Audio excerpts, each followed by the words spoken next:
Men's double standard or patriarchy parade. Most men, if not all, see women as inferior beings, which is partly due to the difference in our genetic makeup. The hormone testosterone takes the front seat here. Men have more of that hormone in them than women do. If men could get away with it, they would buy and sell women like slaves. Hello fam, how you all doing? Please take a moment to like this video and subscribe. Thank you. The focus of this video is on men's double standard and their different set of rules for women. Men have rules that women are supposed to abide to. According to men, if a man loses his temper, he has short fuse. But if a woman loses her temper, she is a crazy bitch. They use that word crazy on women to devalue women, make women feel less, and in their own way, put her in check. Okay, this is it. This is what he really means when he say you so crazy. When he calls you so crazy, what he's really saying is that, man, you peeping me. You peeping my game. You peeping the garbage that I'm trying to bring to you. You peeping all of the garbage and the manipulation I'm trying to slash away. And so you see it all. And so he call you crazy. That's supposed to throw you off, make you second guess yourself, make you say, well, man, maybe I am tripping. Maybe it's really not the way I'm seeing it. Maybe it's really not the way I think. But you know what? No, you're not crazy. And it is exactly the way you think. And what you think it is exactly what it is. Girl, don't let them manipulate you with that game. Know that what you see is what it really, really is. That's my tip, girl. Here's something I'm not proud of. In my 20s, I was very adamant that women were crazy. And I think I said this because every man around me was always talking about how crazy women were. I remember my dad talking about my mom and saying things offhanded before they got divorced. Like, oh, did she take a crazy pill this morning? Or something along those lines. And me internalizing that, right? And then I became a teen and all these guys were like, oh, she's crazy, she's crazy, she's crazy, you're crazy, right? Like they're telling all these women that they're crazy and they're telling each other that they're crazy and even telling me, right, that they're crazy. And so then I started to internalize like, yeah, women are crazy. We're all nuts, right? We're all different kinds of nuts, but we are. And that's just how it is. That's how women are. And so I even went as far as like, I told everybody in my 20s, yeah, like women are crazy. If you want to get married, if you want to have a good relationship, you just pick your kind of crazy. You pick which crazy you like, which version of it do you want to live with for the rest of your life. You're not going to find someone who doesn't have a little bit of that in her. And I remember saying this to my girlfriends and to my guy friends and just being like, yeah, guys, like it's important to have things that you want in a partner, but if you're looking for somebody who's not quote unquote crazy, then you're probably not going to find that.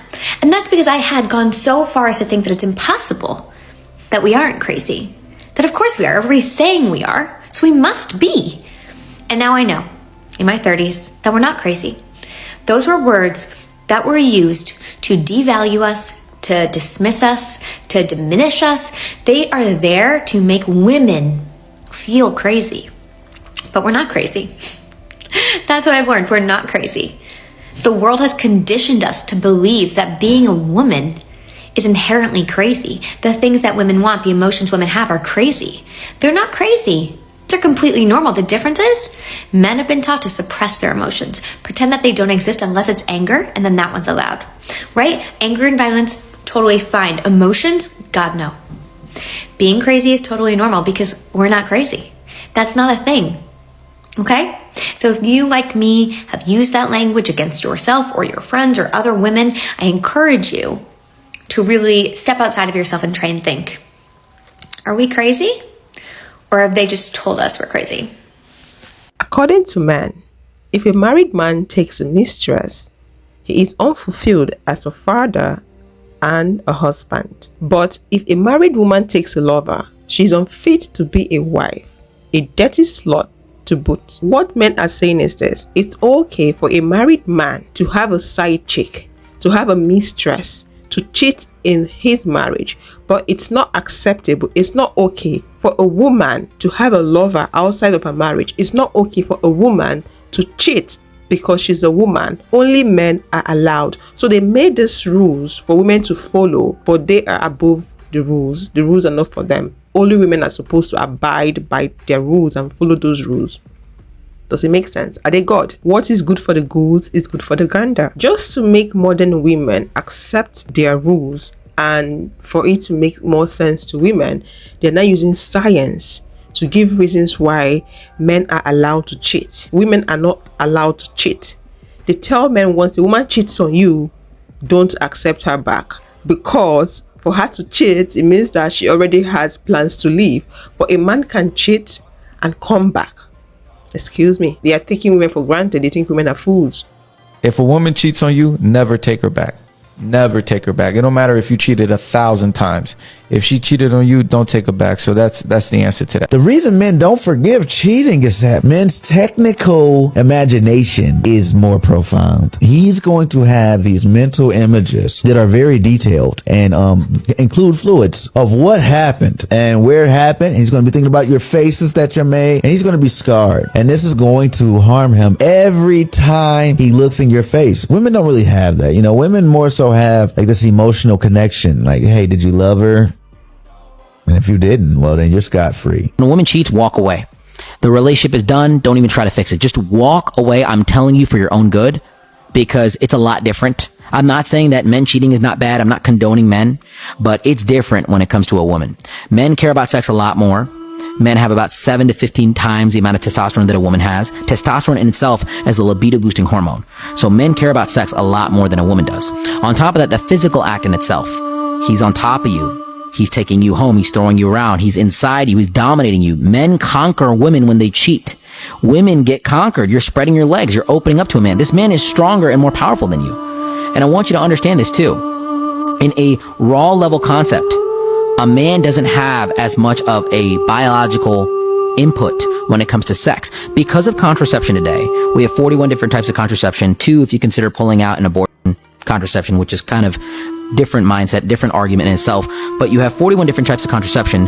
Sex is not sex for a woman to man. A sex for a woman is having a baby, being hunkered down for 9 months. It's a lot more of a biological thought process that occurs. It's not just you getting it on with the man. There's a physical change that occurs with your body. And we are biologically wired to think this way. This is why on a Saturday night, there's no group of 18-year-old girls like, just, I want to go have sex with a bunch of dudes. That's it. There's definitely that 1% of women that think this way, but the 99% of men are thinking like, oh, I want to go out and sleep with girls. I don't care how much they make. I don't care what they do. As long as they look good, it is what it is. Men are very sexually driven. So it's not that men can be condoned for cheating behavior, but men look at sex a lot more. But when a woman cheats, there's typically some kind of break in the relationship. There's an emotional disconnect. There's a lack of intimacy. There's a lack of commitment. And women don't cheat in a relationship unless they know that this man can give them some kind of value or their situation cannot be affected. When a woman breaks up out of a relationship, 99% of the time, it's because she knows that she can get another man out there in her own calculations. Sometimes this doesn't actually fall through, but this is her mindset. Women typically monkey branch out of a relationship. They don't end the relationship because the relationship doesn't make sense for them. They typically stay in it until they can find something better or something that makes more sense for them. So when she's cheating on you, she has already proactively thought about it. It's a premeditative action. It's not just her engaging in something on some night. Typically, it's just not that. It's typically because she has found something that makes more sense for her. Feeling like having the right to cheat and women don't have the right to cheat wasn't enough for them. Now they've decided to blame women for their cheating. They are saying that they cheat because they feel unappreciated in their relationship. They feel unappreciated for the services they are rendering in the relationship. 2 days ago, I made a video about men saying that they cheat because women are boring. So men expect women to be entertainers. Aside making women slaves, their cook and all that, they also expect women to be their entertainers. Wow. Men are constantly changing the goalposts because they feel like they're the superior ones, they are the king, it's their birthright to do anyhow. So they have their rules that women are supposed to follow, but they're not supposed to follow them rules. According to them, women are not appreciative enough, women are not saying thank you enough. That's why they are all going out there to cheat. This is a mindset I think most of them have. They probably have. You are my slave. I'm doing you a favor for having you in my life. I am feeding you. You should be at my service. You should be appreciative of the fact that I'm feeding you and I have you in my life. And it is your responsibility to always show appreciation. You see why men always expect we women to center them, to make our lives all about them. You see? Because they feel like they are the most important. It's all about we serving them. Servant serving the master. And the master is supposed to be the center of your life. I think the psychology of men has shifted, whereby we look at the mother of our kid and then we look for our life partner. So the mother of your kid becomes the mother of your kid, the person that rears your children. and the lust and that sexual desire then drops, and then you look, that's why men look for the mistress. Just like women will say to men, you don't want to communicate your feelings. That may be true. Most men are not good communicators as it pertains to their feelings. However, women, you ladies are not great communicators either. Why? In some areas. Why? Because you'll communicate about your feelings. You'll communicate about things that you want to do, but you don't communicate to him on a level where he feels comfortable and vulnerable talking to you about the deficiencies in the relationship. Maybe, just maybe, you don't give him enough sex. Maybe you don't give him enough mental stimulation. Maybe it's just that. Or maybe you're stuck in your ways and you're like, listen, I'll never change. I ain't cooking. I ain't cleaning. I ain't do whatever. So what I'm saying is, most times I'm talking about for men. Most men cheat because of deficiency of something that they don't get at home. And they're looking for that in another woman. That's why most side chicks, right, are the fun ones. One of the reasons that men find themselves in extra relationships is because of admiration. The second reason they find themselves, and what makes it easy for them to give in to those temptations and vulnerabilities, is because the other chick has figured out how to show him a lot of appreciation. She accepts him for who he is. She accepts him with his flaws. It's not right. It's never right to cheat. Don't cheat on your partner. But if it happens and you figure out why, I've heard thousands of men say, man, bro, I felt appreciated. I just bought lunch for her. She appreciated it. I gave her a card. She appreciated it. I get it. She only sees part of it. She doesn't live with him typically. Why does a good man, okay? Why does he go there? He's vulnerable. And the personal experience working with clients, sexual drive has a very minimal influence on why men actually step out of their marriages and relationships. What I find in extramarital affairs, it tends to be very little to do with sex drive and far more to do with lack of appreciation. When men are in a relationship where they feel like their efforts or their energy and their resources is not at all being appreciated, they then look for validation outside. When they meet another woman who is able to show them more thought and attention, that is the woman that they tend to cheat with, rather than just the one that they find the most attractive or somebody who just ignites the most desire. And what thoughtfulness basically looks like is finding a woman who's able to predict their needs before they have the chance to vocalize. These simple acts of kindness is how men feel appreciated rather than just words. They like to see it through acts of service. So the more acts of service you show a man, the more appreciated he feels, and the more appreciated he feels, the less likely he is to seek validation elsewhere, in my personal. What does that even sound like? The more act of service you give to the man, the more appreciated he's going to feel. Remember I told you that in their head, it's a master-slave kind of a thing. I think I've spoken about this in previous videos. So to a man, that is what I'm trying to conclude here. To a man, they've bought a slave, and the slave is supposed to serve them. Some women get stubborn and refuse to serve them. So when you don't serve that man, the man is not happy. He doesn't feel appreciated. The only way he feels appreciated is when you are giving him the services he requires of you. Does that make sense? So if he wants sex, you are at his beck and call. If he wants food, you cook and clean. Whatever he wants, you are at his beck and call. So those services make him feel appreciated. So once you withdraw those services from him, he's not going to feel appreciated. He's going to run off to the next woman that is going to give him those services. He wants you to be his shrink, his therapist, everything. All he wants to do is live the baby boy life and use women, and use a woman, or they use women to achieve their goals. Men rule and women serve. That is from the book What Men Don't Want Women to Know. So men are expected to rule and women are to serve. The unstated belief passed into law by men that sets one standard for men and another for women, allowing men to proudly judge themselves according to a different set of rules than they judge women. If men didn't need women for unloading, reproduction, and a comfortable place for pit stops, they would get rid of them altogether. This is from the book what men don't want women to know. So when a woman cheats on a man, it hits that man a little different because he has ego. He has pride. And how could you cheat on me? And he could be the same man that cheated on her or cheated on somebody in the past, begging for forgiveness. Baby, I'm sorry. But he goes into this tailspin. He's depressed. It's more of, how could you do this to me? I'm the man. Women are not supposed to cheat.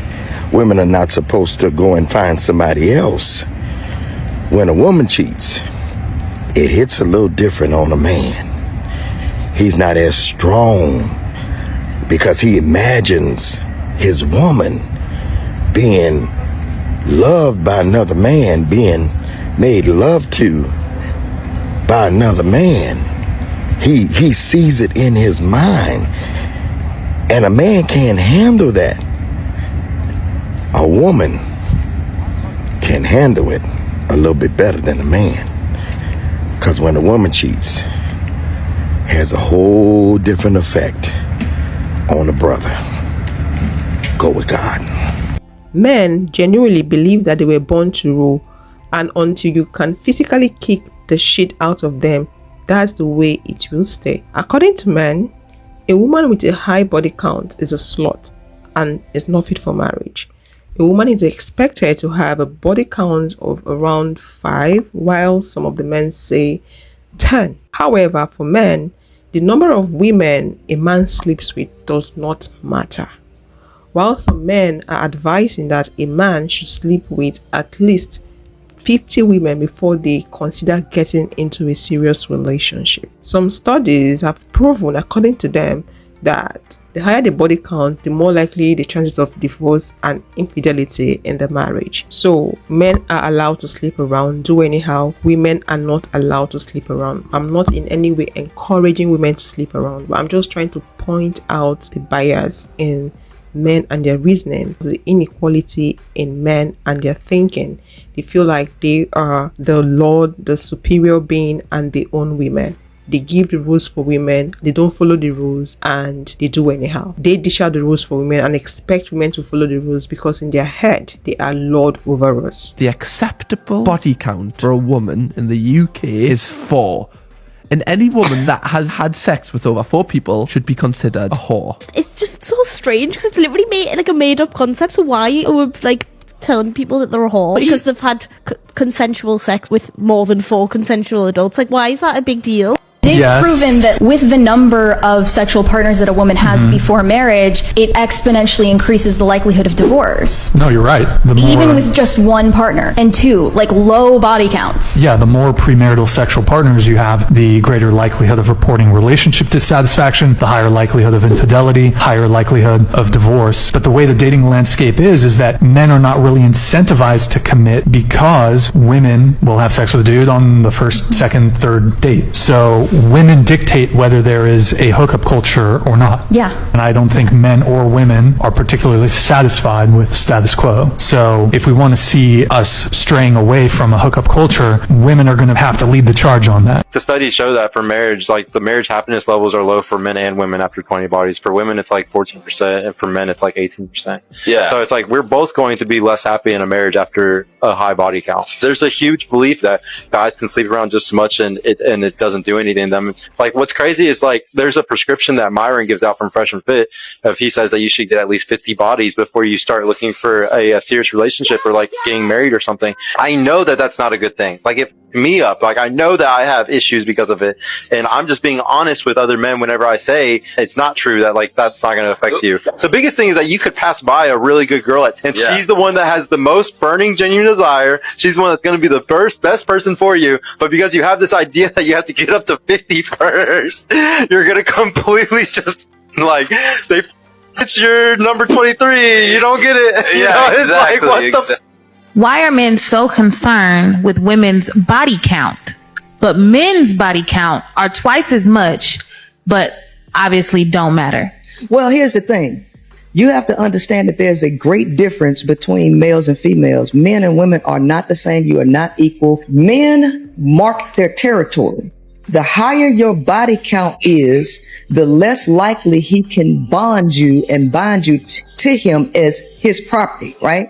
Men are takers by nature. They take energy. That's what they do.